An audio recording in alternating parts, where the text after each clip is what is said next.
Hello everyone. So this is SA 705 modification to opinion on an independent auditor's report. कब कब हमें modify करना होता है अपना ओपिनियन एक ऑडिटर की रिपोर्ट में.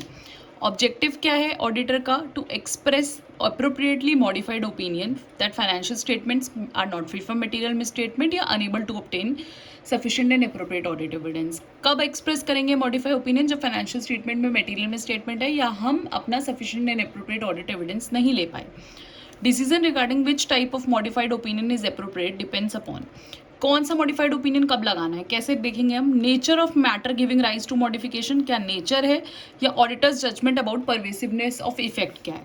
परवेसिवनेस ऑफ इफेक्ट क्या होता है? Effect on financial statement of misstatement और possible effect undetected due to inability to obtain sufficient and appropriate audit evidence. Pervasiveness effect होता क्या है? Pervasive effects on financial statements are those in auditor's judgment not confined to specific accounts of financial statement. कोई specific account या specific element of financial statement में confined नहीं है.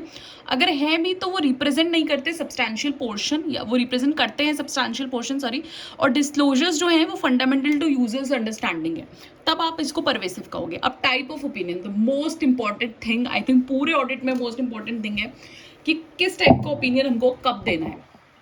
Right अगर material है बट परवेसिव नहीं है तो कुछ भी हो हमें क्वालिफाइड ओपिनियन देना है. सिर्फ मटेरियल है और परवेसिव नहीं है तो हमें कुछ भी हो क्वालिफाइड ओपिनियन देना है. बट अगर बोथ है, मटेरियल भी है और परवेसिव भी है, और फाइनेंशियल स्टेटमेंट जो है मटेरियली मिसस्टेटेड है, तो हमें एडवर्स ओपिनियन देना है. और अगर हमारी इनेबिलिटी है कि हम sufficient and appropriate audit evidence नहीं ले पा रहे और मटेरियल एंड परवेसिव बोथ है, तो हमें डिस्क्लेमर ऑफ ओपिनियन देना है.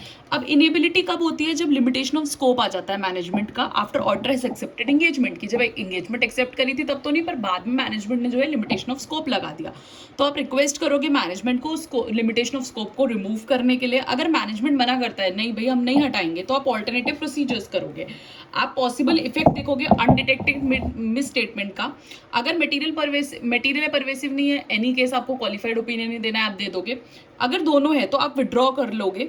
बिफोर विड्रॉल आप कम्युनिकेट कर दोगे TCWG को मिस स्टेटमेंट के बारे में. अगर विड्रॉल पॉसिबल नहीं है तो आप डिस्क्लेमर ऑफ ओपिनियन दे दोगे.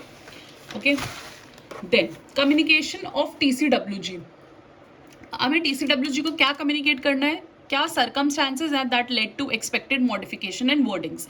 इन सर्कमस्टांसेस की वजह से हमें मॉडिफिकेशन देना पड़ रहा है. अब ऑडिटर का विड्रॉल एज पर सेबी ने कुछ गाइडलाइंस दी हैं कि अगर आप रिजाइन कर रहे हो क्वार्टर एंड में विद इन 45 डेज में, तो आपको रिपोर्ट करना है उस क्वार्टर के बारे में. अगर आप आफ्टर 45 डेज जो है क्वार्टर एंड के रिजाइन कर रहे हो, तो आपको उस क्वार्टर का भी देना है और नेक्स्ट क्वार्टर का भी रिपोर्ट देना है. और अगर आपने 3 क्वार्टर्स की रिपोर्ट ऑलरेडी दी हुई है तो आपको फुल ईयर की रिपोर्ट भी देनी है रेजिग्नेशन के बाद. Okay, then adverse disclaimer opinion unmodified opinion नहीं होता. ऑफ कोर्स मॉडिफाइड ओपिनियन होता है, तो अनमॉडिफाइड कैसे होगा?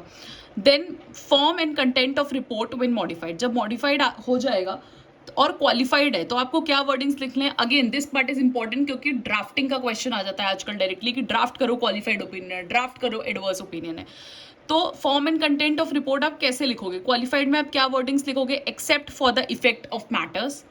एडवर्स में क्या लिखोगे? Because of significance of matters financial reporting not present Fairlie, या फिर because of significance of matter compliance framework is not prepared in all material respect.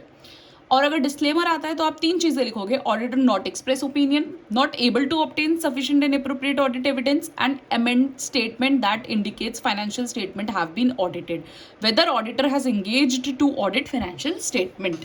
ठीक है, ऑडिटर की रिस्पॉन्सिबिलिटी क्या होती है कि हम स्टैंडर्ड के अकॉर्डिंगली काम कर रहे हैं, sufficient and appropriate audit evidence है कि नहीं है, प्लस एथिकल और इंडिपेंडेंस है. बेसिस फॉर ओपिनियन क्या होगा? अमेंड हेडिंग में बेसिस फॉर क्वालिफाइड ओपिनियन हो जाएगा. डिस्क्रिप्शन मैटर को वो इंक्लूड करेगा और quantification of financial effect of matter को इंक्लूड करेगा बेसिस फॉर ओपिनियन. ठीक है, ये हमने 700 जो एलिमेंट्स ऑफ रिपोर्टिंग देखा था उसमें देखा था बेसिस फॉर ओपिनियन.